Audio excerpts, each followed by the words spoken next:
presented by Rangila recording studio Jhajhra Chowk Kusheshwar Sthan. चला है भौजी माई मंदिरिया माई के चढ़ैया ललकी चुनरिया। चला है भौजी माई मंदिरिया माई के चढ़ैया ललकी चुनरिया। माई से ममिहा बेटा दुलरुआ हो, माई से ममिहा बेटा दुलरुआ फेर दे तमाई अपन नजरिया। चला है भौजी माई मंदिरिया माई के चढ़ैया ललकी चुनरिया। चला है भौजी माई मंदिरिया माई के चढ़ैया ललकी चुनरिया। इलाका किसी का भी हो, धमाका एलके कुबोटन का ही होगा, एलके कुबोटन का ही होगा, एलके कुबोटन का ही। चला है भौजी माई मंदिरिया माई के चढ़ैया ललकी चुनरिया। माई हजग के पालनहारी, माई हजग के पालनहारी हंसत खेलत जाई माई के दुआरी।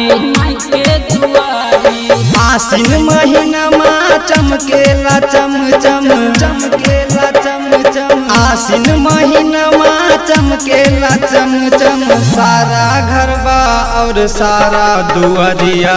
चला है भौजी माई मंदिरिया माई के चढ़ैया ललकी चुनरिया। चला है भौजी माई मंदिरिया माई के चढ़ैया ललकी चुनरिया। लक्ष्मण मिक्स चौक मिक्स बोटम रामन अलबेला, रामन अलबेला। चला है भौजी माई मंदिरिया माई के चढ़ैया ललकी चुनरिया। माई के गुणगान सब लोग बगाई, सब लोग बगाई। माई के गुणगान सब लोग बगाई। माथा पे भौजी तिलक लगाई, तिलक लगाई। राइटर रोशन गायक सतनाम के हो, राइटर रोशन गायक सतनाम के बना ले माई अपन पुजरिया। चला है भौजी माई मंदिरिया माई के चढ़ैया ललकी चुनरिया। चला है भौजी माई मंदिरिया माई के चढ़ैया ललकी चुनरिया। presented by Rangila recording studio Jhajhra Chowk Kusheshwar स्थान।